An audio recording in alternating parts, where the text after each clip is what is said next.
ऐसा लग रहा है कि पूरी योजना ये बनाई गई थी कि किसी तरीके से काफिले को रोकना है। उनके पास खबर भी पहुंच गई और उनकी मीटिंग को सफल नहीं होने देना है, उनकी रैली को सफल नहीं होने देना है किसी भी हाल में। तो पूरा एक लंबा चौड़ा उनका कार्यक्रम था, उसके अंदर ये भी उसका पहलू था। तो ये पूरी तरह से ये कहा जाए कि राजनीति से आगे बढ़ गया है। जो कांग्रेस की घृणा, विशेष रूप से जो नेहरू गांधी परिवार की जो घृणा है प्रधानमंत्री नरेंद्र मोदी के प्रति, वो घृणा अब इस समय राजनीति कहीं आगे बढ़ी है, वो राष्ट्रद्रोह तक पहुंच गई है। और इस बात का एहसास सारे देश लोगों को हो जाना चाहिए, क्योंकि कल जो हुआ उसमें कुछ भी हो सकता था। और जो मैं चर्चा कर रहा था इस बारे में क्लब हाउस में, जो लोग के जो जानकार थे वहां बात करने का, मैंने शुरू में सोचा कि एक बेसिक रणनीति ये थी कि उनको जाने नहीं दें, ये दिखाएं सारी दुनिया को, देखे पंजाब के लोग पंजाब के किसान प्रधानमंत्री को नहीं पसंद करते हैं। ये जो लगा शुरू में ये इनका प्रयास था, लेकिन जब अभी सारे पहलुओं को देखना मैं शुरू किया तो मुझे लगा ये तो बहुत ही भयंकर स्थिति थी। प्रधानमंत्री वहां उस फ्लाईओवर के ऊपर एक सिटिंग डक, कुछ भी हो सकता था। और इस तरीके से उस अभी भी स्वरूप देने की बात चल रही है सोशल मीडिया में, जो कांग्रेस के ये जो पक्षधर हैं और मीडिया के भी जो स्वरूप देने की बात चल रही है कि अरे क्या बात हुई, काफिला थोड़ी देर के लिए ठीक हो गया। ये भी एक षड्यंत्र का हिस्सा है और इसको बर्दाश्त नहीं किया जा सकता। ये देश अपमान हुआ है और प्रधानमंत्री को बार बार अपमान करने का ये जो काम कर रहे हैं कांग्रेस लोग, उसका प्रत्युत्तर देश जनता को ही देना पड़ेगा, लोगों को सड़क उतर इसका प्रत्युत्तर देना पड़ेगा। और मेरे दृष्टिकोण से अगर लोग जाके कांग्रेस के सारे ऑफिस को घेरे और जो ये राहुल गांधी ये सारे लोग घरों से नहीं निकलने थे, वो भी कोई कहीं होगा, क्योंकि पूरी तरह से राष्ट्रद्रोह की स्थिति बना दिया कांग्रेस जहां भी सत्ता में वहां। और तो जो रीजनल सैट्रैप्स हैं वो रास्ते पे जो मार्ग चल रहे हैं, वो देश को तोड़ने के मार्ग चल रहे हैं, वो ममता बनर्जी हो, चाहे वो स्टालिन हो, चाहे वो केसीआर हो तेलंगाना के अंदर, सारे लोग देश को तोड़ने के रास्ते पे चल रहे हैं और इनको इस देश की जनता को जबरदस्त तगड़ा जवाब देना होगा। मेरी अपनी ये निश्चित मेरा मत है कि राष्ट्रद्रोह की स्थिति ये लोग पैदा कर रहे हैं और इसीलिए हमारा संविधान नहीं बना था। और इसीलिए संविधान के सारे जो कुछ भी संविधान के हमारे क्लॉजेज हैं उनका इस्तेमाल करते हुए इन सारे लोगों को रोकना होगा। मैं नहीं मानता कि ममता बनर्जी जो अनजान है वो भी संविधान करने में जाती है, लेकिन जो बंगाल में हो रहा है और जो लोकतंत्र पूरी तरह से खत्म और ध्वस्त करने का प्रयास किया जा रहा है, आज स्थिति पैदा की जा रही है, बंगाल वाली स्थिति पंजाब में पैदा करने की कोशिश कर रही है। हमारे प्रधानमंत्री बहुत बड़े फेडरलिस्ट हैं, जानता हूँ, वो फेडरलिस्ट की एक बारी तरह हो गया है ऐसा मुझे लगता है, लेकिन जो वहां हो रहा है, जो हुआ है, वो लोकतंत्र की हत्या हो रही है। हर जगह लोगों का फ्रेंचाइज, लोगों को डिसफ्रेंचाइज किया जा रहा है। ये सबसे बड़ी दृष्टि है कि लोगों को वोट देने का अधिकार से छीनने का प्रयास किया जा रहा है गुंडों और बदमाशों द्वारा। और इसके विरोध में अगर बहुत जबरदस्त प्रत्युत्तर सरकार तरफ से मिलता है तो हमारे देश के भाग की बात होगी। और कल भी मैं उस दिन से तब रही थी, दूसरे विषय तो मैंने उससे कहा कि फेस द ब्रूट, ये स्वामी विवेकानंद कह गए, इन सारे ब्रूट्स को फेस करना पड़ेगा। आज देखिए बंगाल के अंदर शुभ्र ज्योति घोष करके कार्यकर्ता को, बीजेपी कार्यकर्ता को मार्केट दिया टीएमसी लोगों ने, और बीजेपी के लोगों को अपने देश को बंद कर देना चाहिए इसके ऊपर, लेकिन लोगों ने नहीं किया। तो इनकी जो आक्रमण रहता है देश की आक्रमण हत्या जा रही है और ये स्वीकार्य नहीं है। ये भी अपनी धारणा है संजय, ये राजनीति से आगे जाती है, ये राजनीति नहीं हो रही है, राष्ट्रद्रोह हो रहा है। बिल्कुल आप सहमत हूँ, ये राजनीति नहीं हो रही है, राष्ट्रद्रोह हो रहा है। ये राजनीति और राष्ट्रनीति जो बात है वहाँ से आगे बढ़ गई, राष्ट्रद्रोह तक पहुँच चुकी है निश्चित रूप से। कल जो मैंने देखा, और क्योंकि मैं इस प्रकार के जो प्रोटोकॉल्स हैं उसमें मैंने बहुत लंबा समय निकाला है और देखा है, उसमें कोई भी ऐसा कार्य नहीं होता जो पहले से उसका रिहर्सल न किया गया हो। आप ये देखिए कि प्राइम मिनिस्टर की जो कारकिर्द होती है, और ये प्रोग्राम जो था ये काफी पहले से किया हुआ है, ऐसा नहीं कि अचानक एकदम से दिया गया। तो उसके जो कारकिर्द आती है, उस कारकिर्द का लगातार रिहर्सल होता है और फाइनल रिहर्सल होता है 2 दिन पहले। और न केवल जो मेन रूट है उसका रिहर्सल होता है, उसके अलावा जो कंटीजेंसी रूट है, ऑल्टरनेटिव रूट है, 2-3 रूट्स बनाए जाते हैं और उनका सबका रिहर्सल होता है। उनको सबको सैनिटाइज किया जाता है, क्योंकि आपको पता नहीं रहता कि क्या स्थिति में अचानक कोई रूट चेंज करना पड़ा। डिवर्शन रूट्स, कंटीजेंसी रूट, सारे के सारे जो है वो प्लानिंग करके, ये पूरा जो ब्लू बुक होती है एक प्रेसिडेंट प्राइम मिनिस्टर के एजेंट्स की, और अब एसपीजी है प्राइम मिनिस्टर की, वो अपने अलग से वो पूरी ब्लू बुक रिवाइज हो गई है। तो उसमें ये सारी चीजें जो है एक एक बिल्कुल माइन्यूट से माइन्यूट, सूक्ष्म से सूक्ष्म, वो सब उसमें विस्तृत होती है। और मैं तो 35 साल मैंने सिविल सर्विसेज में, मैं तो पहली बार ऐसा देख रहा हूँ, पहली बार ऐसा देख रहा हूँ कि इस प्रकार की चूक हुई हो, और यह बिना पुलिस की इसमें अकर्मण्यता और अक्षमता का प्रश्न नहीं है। आप सही कह रहे हैं कि यह पूरी तरह से लिप्तता का प्रश्न लगा है मुझे।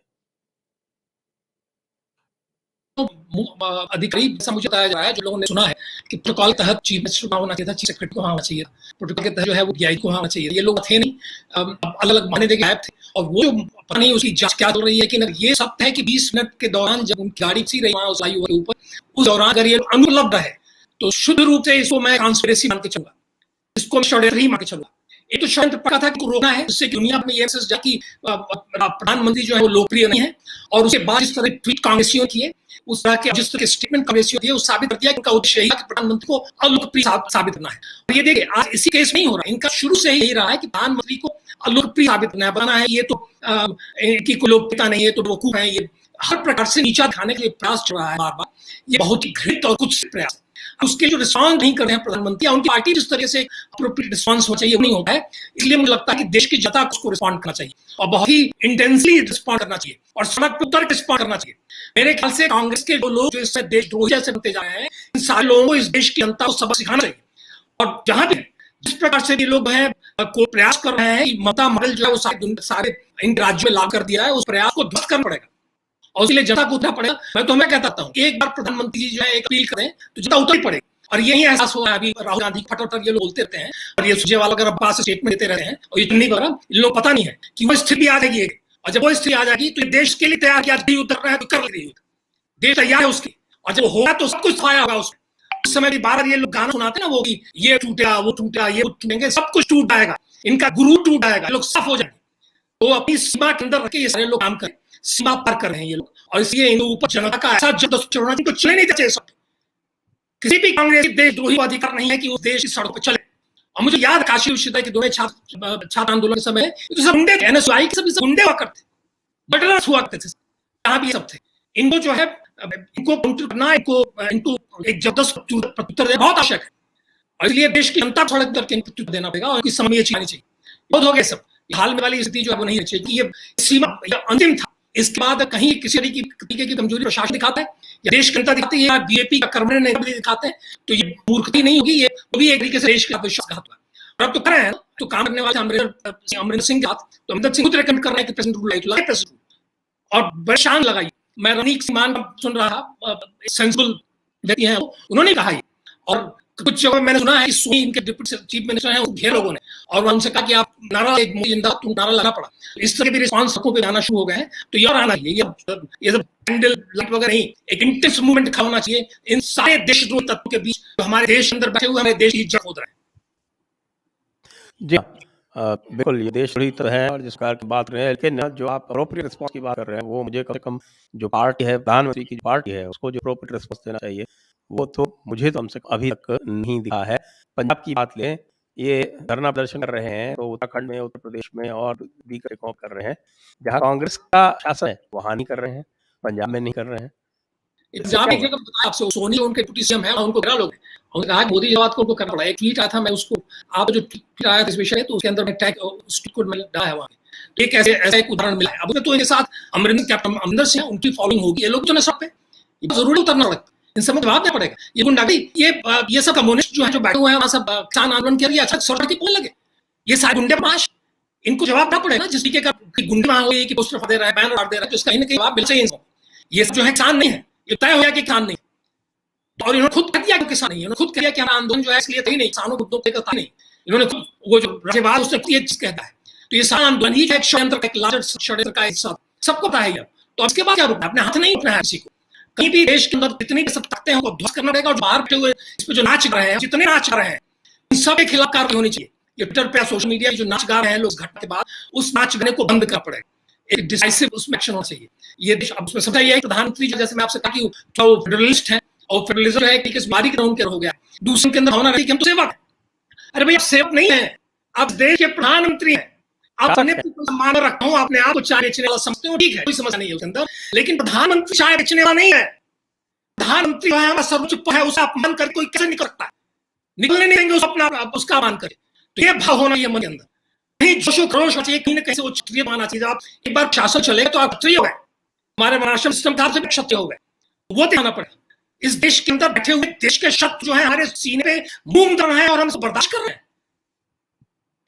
और मैंने देखा है हुआ वैसे देखा जाए तो ये प्रधानमंत्री तक लोगों के हाथ पहुंचे हैं, उसकी जड़ में भी कारण है कि आपने शाहीन बाग से जो आरंभ किया है पूरा कार्यक्रम, और शाहीन बाग से आप सबसे पहले पता नहीं क्यों निर्णय लिया कि हमें उतर नहीं देना है। उस शाहीन बाग के बाद उसके बाद आप 26 जनवरी तब भी आपने कुछ नहीं किया, आप बंगाल हुआ तब भी आप कुछ नहीं किया, उसके बाद किसान आंदोलन भी हुआ उस भी आप कुछ नहीं किया, और वो बैठे रहे 1 साल पूरा दिल्ली की सड़कें गई रही, आपने कुछ नहीं किया। तो फिर उनकी हिम्मत तो बढ़ेगी ना जब किसान आंदोलन वापस आया था उस समय मैं कहा था ये और रिकॉर्ड पे है, आप देख सकते हैं, कहा कि ये तो आपने खुला इनको एक एनकरेजमेंट दिया है, प्रोत्साहन दिया है कि अब तो तुम पूरे देश में अराजकता फैलाओ। जितने भी अराजकतावादी हैं, जितने भी, जैसा कि आपने कहा और सबने कहा, सब जानते हैं कि एक सांसदों ने स्वीकार किया कि हमारा कोई ये किसान मुद्दों पर आंदोलन नहीं था, बल्कि ये तो मोदी विरोध था। तो जब आपने ये प्रदर्शित कर दिया कि आप मोदी विरोध को तो ये कोई भी करते रहे, आप उसको चुनौती नहीं देंगे, तो आपके पास संवैधानिक अधिकार है, आपके पास संवैधानिक अधिकार है, धारा 256 में आप निर्देश दे सकते हैं और उस निर्देश की अवहेलना जो है वो धारा 365 में ये माना जाता है इसमें कि धारा 256 के निर्देश की या धारा 355 के निर्देश की, इनके दो के निर्देशों की अवहेलना होते हैं, तो धारा 365 ये कहती है कि उसको ये माना जाएगा कि संवैधानिक व्यवस्था समाप्त हो गई है उस प्रदेश में और उसका जो एक सहज परिणाम है, धारा 356 है। ये देखिए, मैं आपके आज प्रश्न तक इनसे कहता हूँ, राजेश जी, 1 मिनट में बात करूँ, आज से नहीं, जब से शाहीन बाग हुआ है, उस बाद से लगातार बंगाल जब हो रहा था, तब भी कि भई आप धारा 256 में या धारा 355 में एक निर्देश तो दे दीजिए, वो बाइंडिंग निर्देश है। आप उसका उपयोग ही नहीं करेंगे, तो फिर क्या होगा? नहीं, देखिए, आप प्रशासन में रहे हैं। प्रशासन में एक तो कानून व्यवस्था और जो कुछ भी कानून के हिसाब कुछ काम होते हैं, लेकिन जब आपको एक्चुअली जब फील्ड जाके किसी चीज को मैनेज करना पड़ता है तो उसके अलग अलग दूसरे पहलू हो जाते हैं, प्रशासनिक पहलू हो जाते हैं। तो पहली चीज कहीं भी, और मैं थोड़ा प्रशासन में रहा हूँ, एक जनरल मैनेजर के तौर पे एक न्यूज में आके वहाँ पे, उसके आधार में आप कह सकता हूँ कि कहीं भी किसी जगह अगर कहीं कोई चीज ऐसे उभर रही है, उसको उसी पॉइंट पे उसको रोकना पड़ता है। वो जो है इफेक्टिव कंट्रोल ऐसे ही आप करते हैं इन सारी चीजों पे। अगर आप नहीं कर पाते हैं उस चीज को, अगर उठने देते हैं, बढ़ने देते हैं, तो कुछ चीजें बदतर होती जाती हैं, फिर वो चाहे कंट्रोल से चली जाती है। अगर एक आदमी है, उनको आपने उठा कर लिया और आपने रेंट में लिया, तो बड़े बड़े आंदोलन इस तरह की स्ट्रेटजी से प्रशासन ने कम किए। तो यहाँ मैं देख रहा था कि आंदोलन इनका चल रहा है किसान का, 10 लोग बैठे हुए हैं सड़क के ऊपर और प्रशासन पुलिस के लोग खड़े हुए, देख रहा हूँ 10 लोगों ने रुका हुआ, 4 घंटे के लिए रुका हुआ है। मैं ये तो पहली बार देख रहा हूँ कि इस तरीके की प्रशासनिक धारा मैं पहली बार देख रहा था कि 10 लोग लाइन लगा के बैठ गए वहां पर, उनको उठा के अपनी गाड़ी बंद करके अपने किसी पुलिस थाने ले जाके कुछ केस पे दर्ज कर उनको छोड़ देते, लेकिन वो तक नहीं कर रहे थे लोग। तो ये कहां से, ये प्रशासनिक उदारता का क्या कारण है, ये मैं समझ में आ रहा है।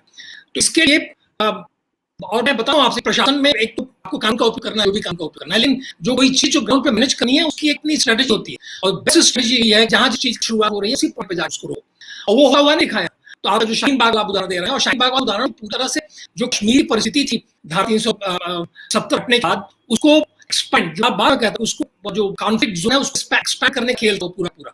अब की आई को भी पता होना चाहिए, इनके इंटेलिजेंस डिपार्टमेंट और जो 2 महीने से इंसानों को पता होना चाहिए वो खेल क्या था, क्योंकि जिस तरह के लोग उसके इन्वॉल्व थे, जिस तरह के पर्चे बढ़े जा रहे थे, उसमें स्पष्ट था कि सब कुछ इनिशिएट किया जा रहा है कश्मीर से, और कश्मीर से जुड़े हुए जो जेएनयू पढ़ रहे हैं, वहां कर रहे हैं, अब अपना एक्टिविज्म जिनका चलता रहा लगा, इनका खेल चल रहा था। तो उसके बाद पता तो आप रोक सकते हैं, लेकिन आप रोकने से रोका नहीं, आपको लगे चले दो। ये पता नहीं ये कहां से मानसिकता आई है, पहले से नहीं करती प्रशासन के अंदर मानसिकता। तो कहीं कहीं मेरे मन ये भी भाव है कि नौकरशाही में, ब्यूरोक्रेसी में भी ऐसे एलिमेंट्स हैं इस तरह की सलाह दे रहे हैं और इस तरह के अप्रोच अप्रूव कर रहे हैं।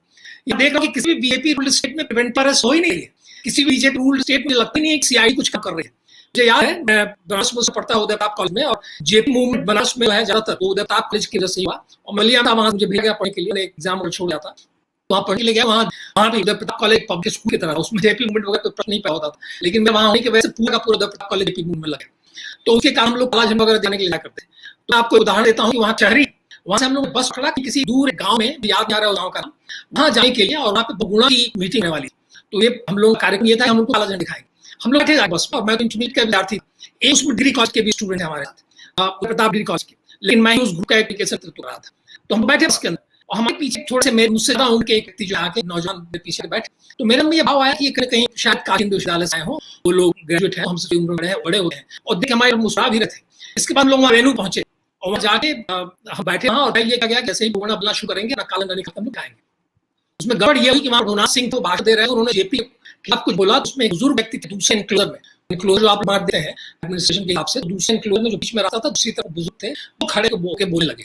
मुझे लगे कि वो उनको दबा दिया इन्होंने, तो सब दब जाएगा, छो नहीं आएगा। तो मैं खड़ा हुआ, जैसे ही खड़ा हुआ, ये पीछे से जो जिस व्यक्ति को मैं समझ रहा था कि वो भी कुछ इसी काम के आए होंगे, उसने मेरा मुंह दबाया वहां, यानी कि टेक किया रहा वहां कहरी से एक हम सब लोगों इतनी सहत जान रही थी।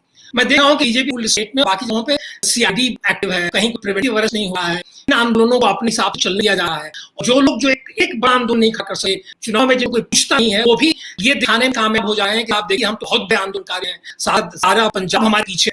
ये कैसे हो रहा है?